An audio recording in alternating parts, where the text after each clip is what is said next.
అయిపోతుంది సార్, సగం పైన కాలిపోయింది. ఓకే ఓకే రోజు అయిపోతుంది సార్, సగం పైన కాలిపోయింది. ఓకే ఓకే రోజు అయిపోతుంది సార్, సగం పైన కాలిపోయింది. ఓకే ఓకే రోజు అయిపోతుంది సార్, సగం పైన కాలిపోయింది. ఓకే ఓకే రోజు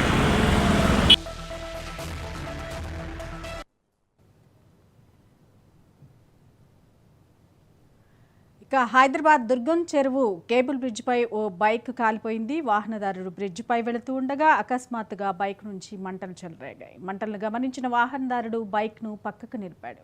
దీంతో వెంటనే ట్రాఫిక్ పోలీసులకు సమాచారం అందించారు. ఇక నిమిషాల వ్యవధిలోనే బైక్ మొత్తం కాలిపోగా పోలీసులు మంటలను ఆర్పివేశారు. పెట్రోల్ లీక్ అవడం వల్లే మంటలు వ్యాపించినట్లుగా పోలీసులు తెలిపారు.